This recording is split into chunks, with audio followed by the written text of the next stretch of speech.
की ये भूल न पाती है, होली चंदन राखी वाली डलिया सदा सजाती है, होली चंदन राखी वाली डलिया सदा सजाती है।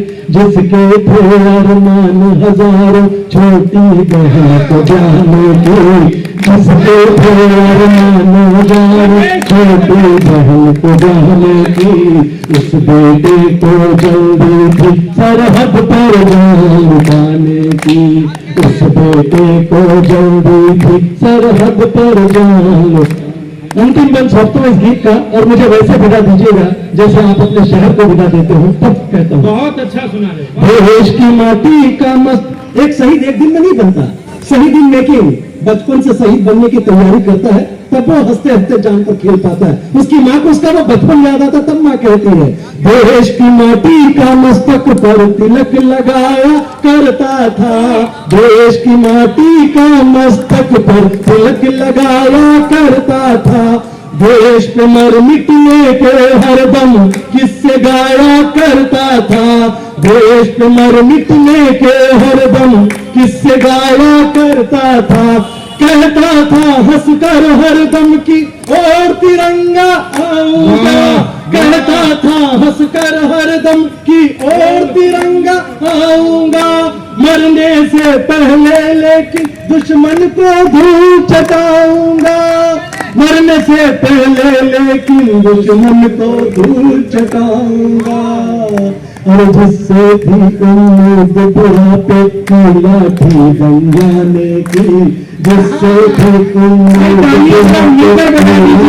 बन जाने की, उस बेटे को जल्दी थी सरहद पर जान पाने की, भूमि आके देखे रास्ता जिसके लौट के आने की, इस बेटे को जल्दी थी सरहद पर जान पाने की, इस बेटे को जल्दी थी सरहद पर जान पाने की। बहुत बढ़िया। मैं चाहूंगा कि एक बार हम प्रतिवर्ष कोशिश करते हैं कि एक ताजा सुर ऐसा हो जिसको लास्ट सुने फिर पूरा देश सुने। तो आपने बहुत मोहब्बत दी राजेश को, एक बार पुनः स्वागत कर दीजिएगा कि वो लास्ट का ये है अतुल गर्ग जी जो आपके प्रतिनिधि भी रहे हैं और मैंने कहा इस परिवार के सदस्य हैं। कविता उनके यहाँ परंपरा से आई है। उनके पिताजी दिनेश जी, जब उन्हें देखता हूँ तो मुझे दिनेश गर्ग जी की याद आती है। मैं रहे इस शहर के अनेक बार और इसी तरह से पूरी रात बैठकर वो कविताएं सामने बैठकर सुनते थे। तो मैं चाहूंगा कि तक शक्ति समाधान संस्था को अवश्य दें और लास्ट को शुभकामनाएं।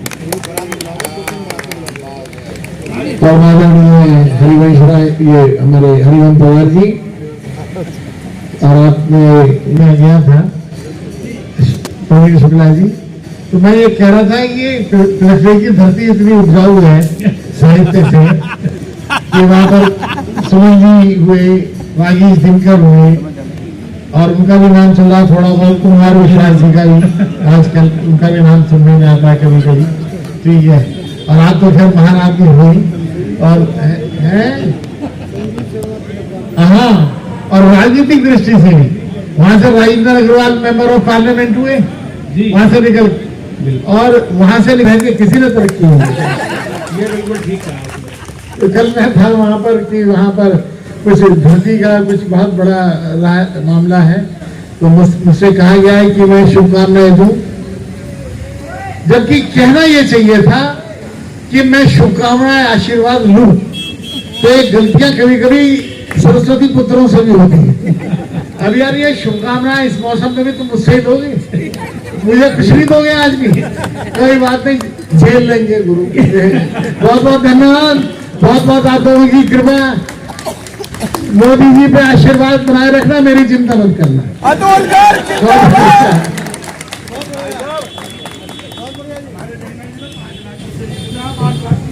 मैंने कहा ना कि वो थोड़े में भी भाग रहे हैं, पवार जी से वो एक बार मिलकर जाएंगे और लेने दीजिए, आशीर्वाद लेने दीजिए।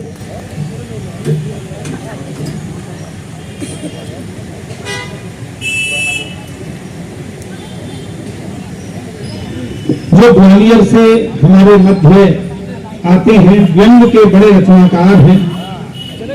और व्यंग वो विधा है जिसमें कई बार कहा कुछ और जाता है, समझा कुछ और जाता है और बात कुछ और होती है।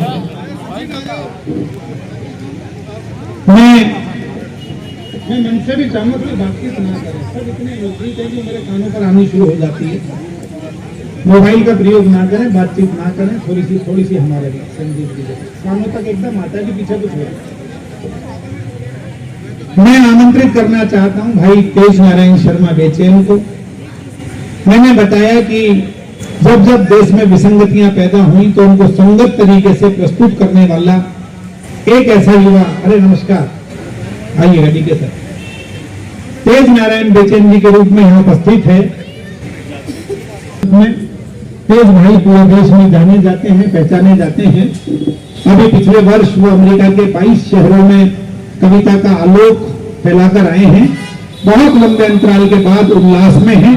तो आइए हम एक बड़े रचनाकार का उल्लसित तालियों के साथ स्वागत करें। उनके हास्य व्यंग के लिए भाई तेज नारायण शर्मा बेचैन।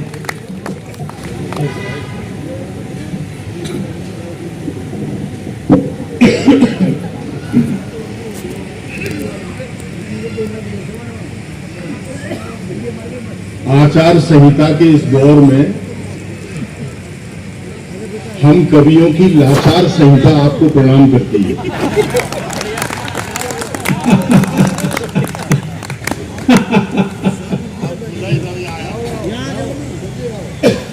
प्रवीण शुक्ला की इतनी तारीफ करने के बाद, मेरी इतनी तारीफ उन्होंने की, उसके बावजूद आपने जो मेरे सम्मान में घनघोर तालियां बजाई, उसके लिए भी मैं आपका आभारी हूं। बहुत अच्छे तेज बाबू।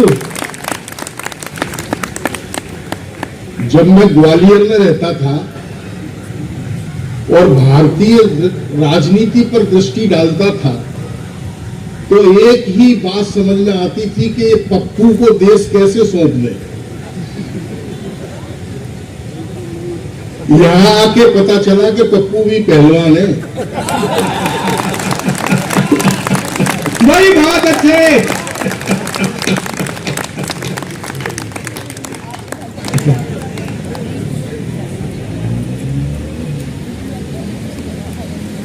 अतुल जी अभी थे हमारे बीच, पवार जी के पांव छूने आए थे। राजनीति की शायद समझ उनमें कम थी। ऐसे आदमी के पांव छू के गए जिसके घर में खुद के अलावा दूसरा वोट नहीं है।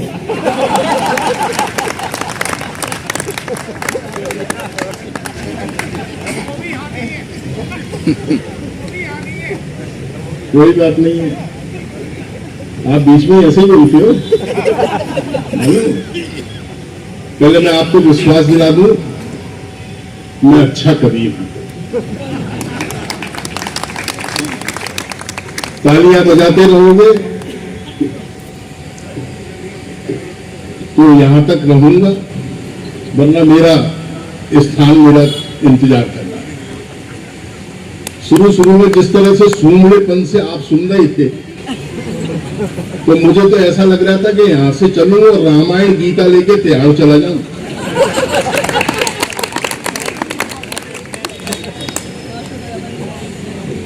बहुत बढ़िया। ललित जायसवाल जी हमारे बहुत पुराने दोस्त हैं। पप्पू जी, बड़े लंबे समय के बाद में आया हूं। बहुत मोहब्बत दी है आप लोगों ने मुझे।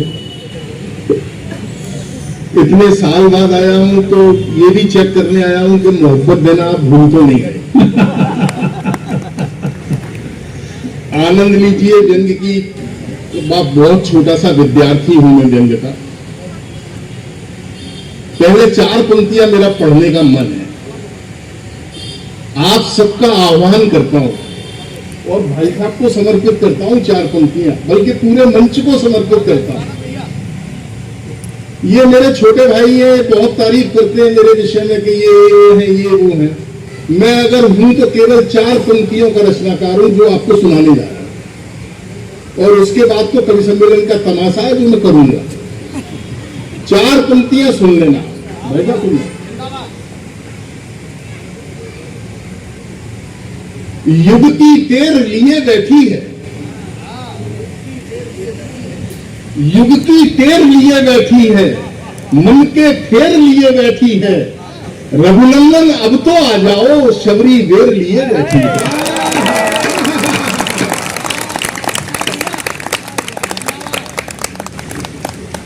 मैं आप सबका आह्वान कर लिया मैंने 4 पंक्तियों से, मुझे आशीर्वाद मिल गया आदरणीय हरिओम पवार जी का।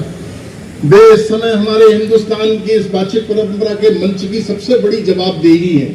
हम उनसे मजाक कितना भी कर लें, लेकिन जब इस कवि सम्मेलन का इतिहास लिखा जाएगा और उस इतिहास पर अगर कोई शिखर बनाया जाएगा और उस शिखर पर अगर कोई कलश रखा जाएगा तो वो कलश होगा डॉक्टर हरिओम पवार।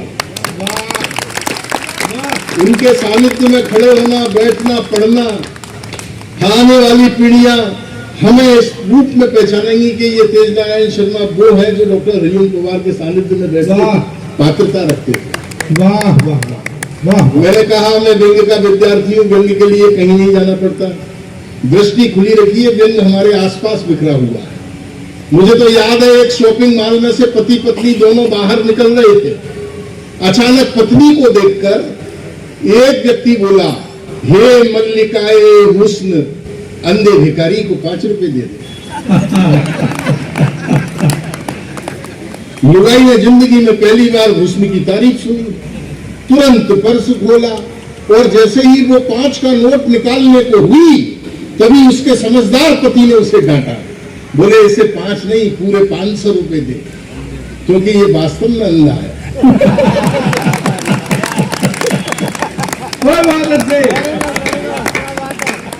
सब ताली नहीं बजाओगे तब तक ये हाथ नीचे नहीं आएगा।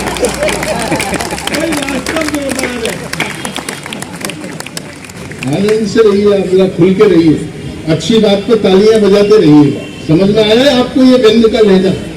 अच्छा, जिनकी समझ में नहीं आया उन्हें मैं फिर समझाता हूँ, और पप्पू भैया अगर समझ जाओ तो मुझे समझा देना कि आपकी समझ में आ गया। ये मत देखना कि मैं कह क्या रहा हूं, आप तो बस ये देखना कि मैं किस अदा से कह रहा हूं जी।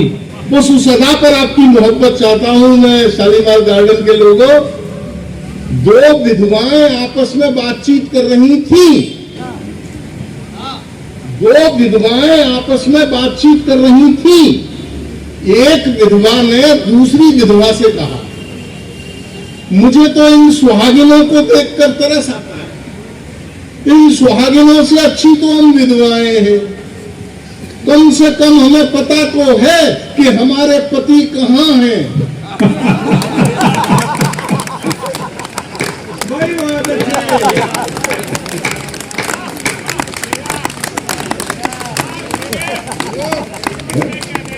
ये पीछे के लोग क्या, आप लोगों के हाथ अगर किसी अन्य काम में व्यस्त ना हो तो ताली बजा सकते हो यार।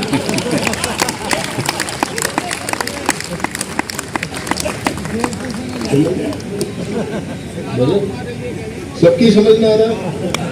अच्छा, जिनकी समझ में नहीं आ रहा है मैं उन्हें खुद समझ और समझ जाओ तो फिर मुझे समझा देना। हमने बड़े दिनों बाद उल्लास का मौसम आया है, हमने वो काल भी देखा, कोरोना से निकल के आए हुए लोग हैं। हमने सोचा नहीं था कि हम इस तरह बैठ करके उल्लास मनाएंगे। आपने देखा होगा वो समय एक के बाद एक अर्थियां, एक के बाद एक अर्थियां। वो एक अर्थी पर मेरी दृष्टि गई है, व्यंग जो पैदा हुआ है उस व्यंग का आनंद लेना, इशारा समझना। क्या हुआ सर? ये जो आपने बताया आपके ऊपर तो लागू नहीं होता, आपकी पत्नी तो ऐसा नहीं सोचती। वही तो सोचती है, उसी के तो रोना रो रहा हूँ। आप क्या समझ रहे? ये गलती से समझेगी, मेरा तो नहीं बता। क्या ये मेरा दुख आपके दुख से टकरा गया? बुजुर्ग हैं, पीछे वाली लाइन से खड़े हो गए, उन्हें दुख हो गया। कितना मुंह लटका के पूछा है, बोले आपने ऐसा किया। ये रिश्ते में मेरे साड़ू भाई है। साड़ू जानते हो आप लोग? ऐसे 2 व्यक्ति जो एक ही काउंटर पर ठगे जाते। नीचे बैठ के मेरे मुंह मत लगना। मोबाइल कहीं और है। प्रकृति भी कहती है जो ऊपर खड़ा है उसके मुंह नहीं लगना चाहिए, ऊपर वाले के कभी मुंह ना लगे। तो एक अर्थी जा रही थी, 4 आदमी उसे ले जा रहे। मैंने कहा भाई ये कौन? बोले साहब ये तो कोरोना है, खुद मर गया आज। मैंने यार कमाल है, इतना भयंकर वायरस, ये खुद मर गया, इसको कौन सा वायरस लग गया? तो वो उसमें से अर्थी में से उठ के कोरोना वायरस बोला। बोले भैया मैं वायरस से नहीं मरा हूं, मैं तो रेडियो पे मन की बात सुन के मरा हूं। आनंद लिया आपने। जंग का यही तेवर है। इस देश की सबसे बड़ी परेशानी क्या है? इस देश की सब परेशानी जनसंख्या नहीं है, इस देश की परेशानी राजनीति भी नहीं है, इस देश की परेशानी बेरोजगारी भ्रष्टाचार की नहीं है। इस देश की जो मूल परेशानी है वो ये है कि जब मैंने हिंदू का चेहरा लगाया तो मुझे मुसलमानों ने पीटा, जब मैंने मुसलमान का चेहरा लगाया तो मुझे हिंदुओं ने पीटा, बाद में मैंने सिख का चेहरा लगाया तो मुझे हिंदू मुसलमान दोनों ने मिलकर पीटा, और आखिरी में मैंने एक खूबसूरत औरत का चेहरा लगाया, फिर तीनों ने एक दूसरे को पीटा।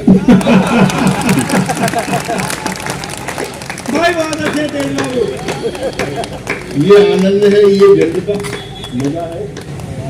तो वो है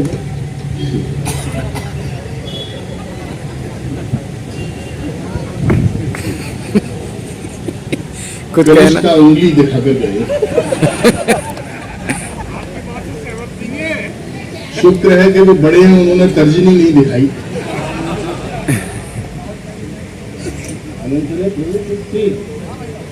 जंग का ये रहता है, कहो कुछ, सुनो कुछ और समझो कुछ।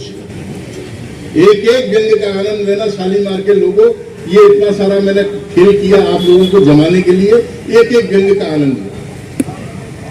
बजट सत्र पर भाषण देते हुए अग्रिम पंक्ति की जिम्मेदारी है साहब।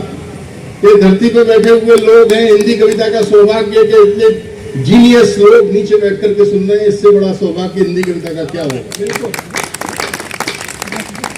बजट सत्र पर भाषण देते हुए हमारी सरकार ने कहा हम लोगों के मनोरंजन के लिए शीघ्र ही नए चिड़ियाघर खोलेंगे।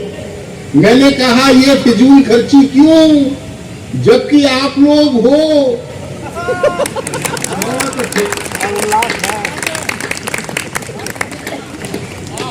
आनंद लेना दोस्तों, जहां व्यंग समझ में आ जाए मुझे भी समझा देना कि बस आपकी समझ में व्यंग आ गया। सरकार पर बड़े बड़े आरोप लगते हैं कि सरकारें ये नहीं कर रही, सरकारें वो नहीं कर रही। सरकार बहुत कुछ कर रही है, आप लोग देख नहीं पाते। मैं देख लेता हूं तो मैं दुनिया को दिखाता हूं। सरकार इससे ज्यादा क्या करे? सरकार ने अभी पिछले दिनों 3000 करोड़ रुपए खर्च करके सरदार वल्लभ भाई पटेल की 142 फीट ऊंची मूर्ति बनवा दी और दुनिया के सारे स्टैचू एक झटके में छोटे कर दिए। अब सरदार वल्लभ भाई पटेल स्मारक स्थल से ही देख के बता देंगे कि अच्छे दिन कितने किलोमीटर रह गए।